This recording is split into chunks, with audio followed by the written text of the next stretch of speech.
Alright guys, if you are a 100% screen-free parent, I'm very genuinely happy for you, but this video is not for you. For everyone else, stick around and I'm going to help you with perhaps the #1 fear when traveling and when on the go with our toddlers. Today I'm going to share a bunch of apps with you that work really well for our family. All of these apps are free. None of them are overstimulating in my opinion, which can be a bit of an issue for some toddlers. In fact, some of these apps are actually designed to make your toddler sleepy, so you can use them like right before nap time or bedtime on your travel days. And at the end of this video, I am going to give you some crucially important tips that you need to listen to prevent both you and your toddler from busting out in tears from total frustration and throwing your toddler's tablet out the airplane window. By the way, my name is Brittany. I've been traveling with my 2-year-old son since he was a little baby. I make all kinds of travel videos on this channel. The tablet we use is called an Amazon Fire, but there are all kinds of available options out there for you. We use these cute little Gorsun headphones, which we got off of Amazon. I'll put a link down below, but honestly, your toddler probably won't really like headphones, won't be able to keep them on their head for very long until they're maybe about 2 years old or a little bit older. So for most younger toddlers, you can just turn the volume down or turn it off completely. I found with my son that usually the visuals on the tablet were enough. He didn't even mind that there was no volume. Now, of course, screens are not the only answer and should not be the only tool in your toolbox on travel days, but they can go a long way towards saving your lives and souls and sanity on a travel day. So share this video with other traveling parents that you think might be helped out by this information. Okay, I want to talk about something called Toca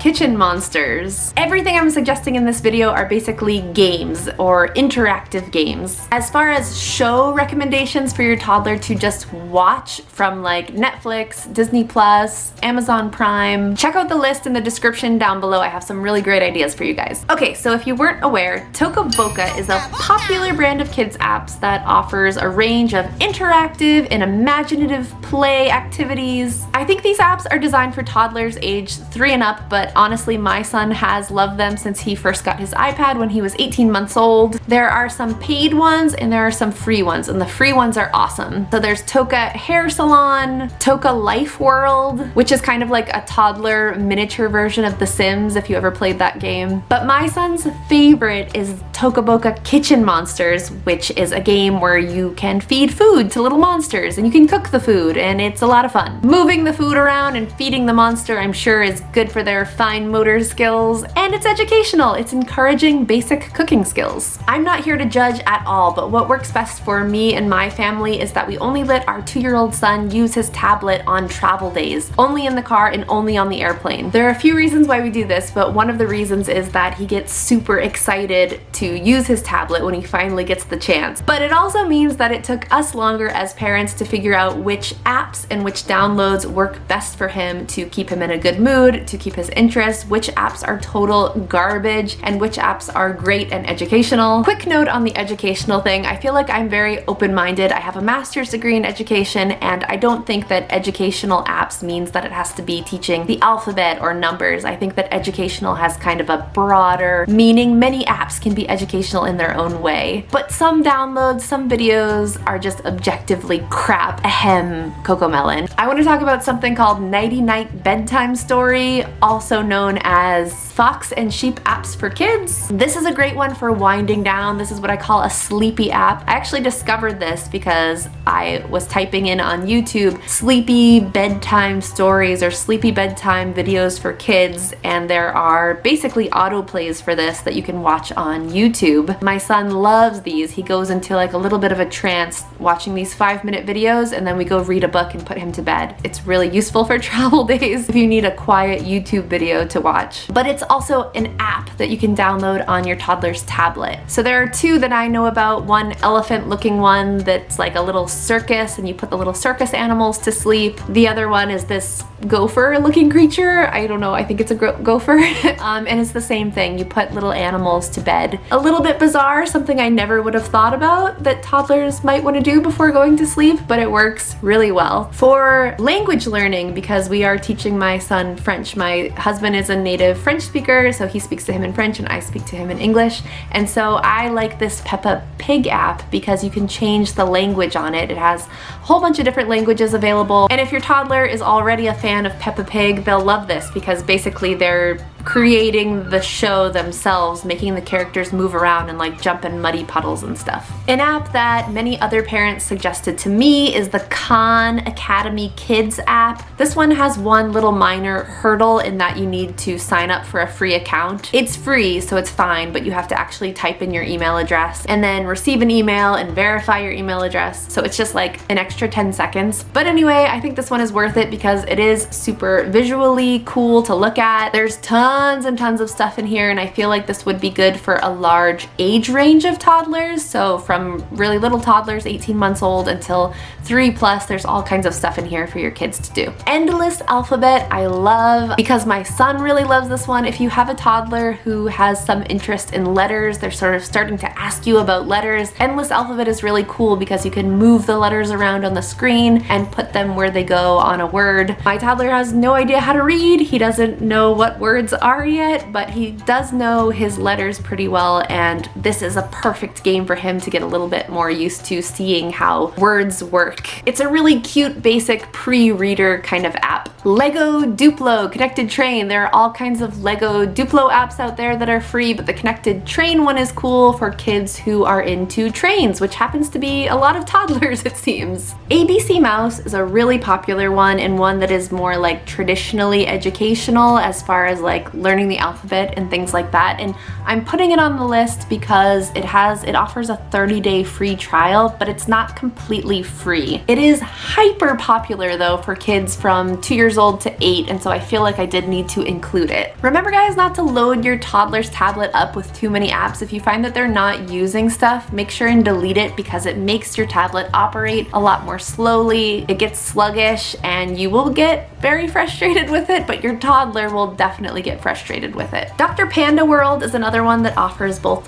free apps and some that you have to pay to download, so try out the free ones beforehand and see if your toddler likes them. It's kind of similar to Toca Boca or The Sims, like I mentioned before, where you have little scenarios like the panda goes to a coffee shop and you can move items around, you have little tasks, there's customers. For whatever reason, my toddler seems to really like these experience type games where you're in little scenarios, real world scenarios, and moving the little characters around and making them do things. PBS Games and Shows is another super popular app that will probably be recommended to you again and again if you have a toddler and you're looking for apps to download for them. There's a bunch of stuff in here, all kinds of educational goodies, all for free. They have both games and videos.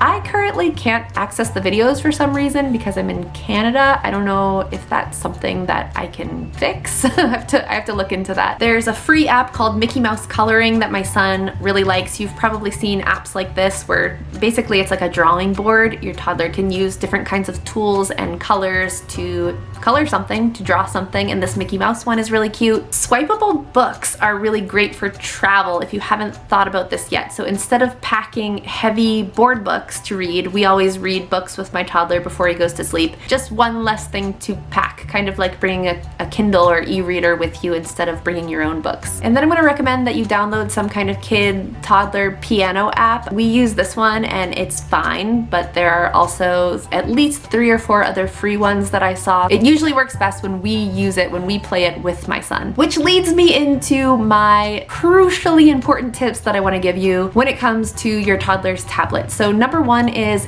it's gonna work out best if you play the games with them. And I know this isn't what you want to hear. You're like, this is why I got them a tablet for travel days, so they'll leave me alone for 5 seconds. But it is in your best interest to play the games, at least to look over their shoulders and make sure that they don't need any help. They will need help, but that you step in before they get super frustrated while they're using the tablet or using one of the games, especially if they're like my son and they're not playing it all the time, so they're not especially used to how to use it, they'll have a lot more fun, they'll be a lot less frustrated, and they'll pay attention to it for longer on the airplane if you're helping them out with it. Of course, you can't necessarily do this during road trips, but definitely on the airplane. For the love of God, do not forget to charge your toddler's tablet before your trip. If you download any shows from Disney Plus or Netflix, a lot of these shows expire strangely after a few weeks or months, I'm not sure how long. So if you've downloaded anything and it's been a little bit of time since you've checked, make sure you check that those shows are still good before your travel day, before you set off for the airport. You may find yourself on the plane and realize that all the shows you downloaded for your toddler 3 months ago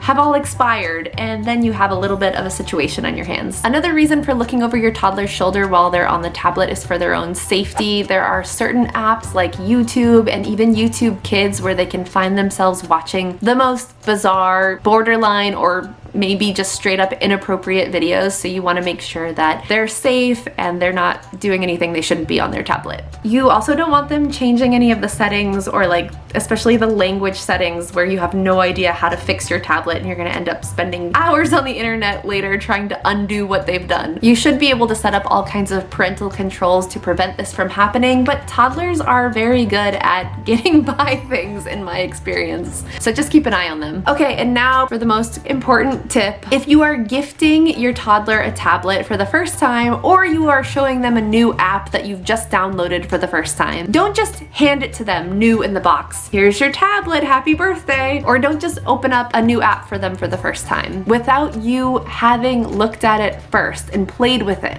Wait until they're not around, wait until they're sleeping or they're out of the house, and you unbox their iPad, or you open up that app for the first time and you play with it, you adjust the settings, you find out how it works first. Because if you don't do this, you're gonna have a very frustrated and impatient toddler on your hands who wants to use that app, who wants to use the iPad right away, and it's not ready yet. At least for me, I found that even with an Amazon Fire tablet for kids, there was a learning curve. I had to figure out how to use it first, and apps are always different and unique for me. I see my toddler getting frustrated and sometimes I don't even know how to do it. So it works out a lot better if I figure out how to use it first before handing it to my son. I feel like that was a lot of information. Let me know if you guys have any questions about kids' tablets or downloads in the comments down below. If I can't help you, I'm sure somebody else out there can. Check out some of my other videos on this channel for help with traveling with your toddler, and I will see you in my next video.